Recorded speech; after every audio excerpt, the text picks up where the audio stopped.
The next day as I woke up, I found Nishinoya sitting in the kitchen chatting with Mom. Rubbed my eyes to make sure that celestial vision was real. "Hey, oh hey, named Chan."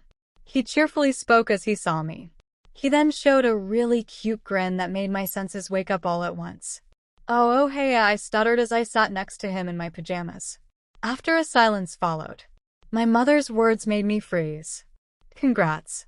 You guys make a good couple." And then she blinked as nothing mattered. I got prepared and then got out with Moya to school. "What were you doing at my place?" I asked. "Weren't you happy?" "I thought it was a good idea to walk to school with my girlfriend," he said. The last two words he spoke made me blush, and my ears were sort of emitting vapor as a hot teapot. "I think I gotta get used to this," I said. "It's too good to be true. Listen." He replied after pecking my forehead, "I think it's better to hide our relationship. I mean, because of Tsukishima and Kyoko." I agreed, but then I intertwined my fingers into his eye. "Think it's no bad until we're out of school?" I grinned. But as soon as I said this, I heard a familiar voice greeting us. "Ohio." Shit, it was Yamaguchi. How long had he been looking at us? As he approached us, I let go of Noya's hand. This was really a good start indeed. But the best was yet to come. Later in the afternoon, I decided to go watch the boys practice. Moya and I entered the gym along with Haneda and Kageyama. But as soon as we got in, we found Tanaka and Sugawara holding what looked like a huge banner.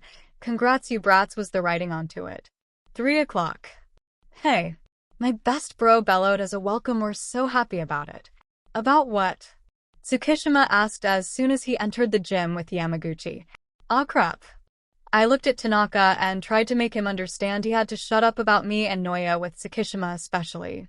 But then he said something that made me let out a breath of relief. 3:23. "Don't you know?" "Simu and Tanaka," exclaimed Noya, "got the best score in the school in the exam for the prestigious university. I don't know how he managed it. And I actually envy him a bit since he'll surely be able to enter that volleyball club." "So what?" Tsukishima commented. "If I could take the test, I'd surely be better than him." "You look really confident," Noya grinned. "TCH. And what about you, name?" "Oh. She has finally recovered from her injuries," Sugawara said, and then he blinked at me. "God. Thank you for my sugar mama."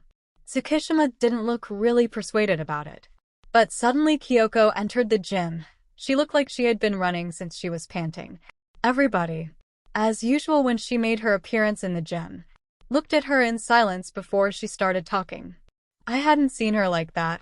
Normally she wouldn't have been running for any reason. She looked too calm and composed for any kind of feeling like anxiety to reach her, and actually I had always envied her for her calmness. But this time was different. She looked different. She was even excited. "Nishinoya," she said as she catches her breath again, "have you heard about the decision of the Teachers' Council?" "No, actually." "What's it about?" He simply replied. "They have decided that the ones who have got the highest score have to go on a trip to the university in Kobayashi. You and I." Now that I knew she had a crush on Noya, I couldn't help but notice how she blushed and looked away, how her voice seemed to change, and how her fingers were twisting together in pure embarrassment. My heart had a pang of sorrow. It was horrible, and I was silently going crazy with it. But as these things were happening on the inside of me, nobody could guess those feelings. On the outside, everything was going okay. After practice, Noya walked me home. He was cheerful and talkative towards me, but I actually couldn't speak a word. I was lost in the thoughts provoked by the wound that Kyoko's words had opened into my heart some time before. He seemed to notice something wasn't okay because he asked me, "Are you upset about the trip, aren't you?" I decided to be true to him. "Yes, I am." He crossed his arms behind his neck as we were still walking and thought about it. "I understand how you feel," he then said. "But you know how things are. I like you and only you. So please trust me. I promise I will text you every day." At his words, my tense muscles and nerves seemed to loosen up a bit, and I gave him a little smile. "I like you better when you smile. Now come here." We had arrived at my place in the meantime. He hugged me tight and kissed me. When I got inside my house and said "Tadama," my little brother Taki greeted me. "I'm happy, Anii-chan. I like you and Noya together." He childishly grinned and hugged me. I blushed and gently patted his head. "Thanks for watching my video. Make sure to like and subscribe to my channel so you won't miss anything I post.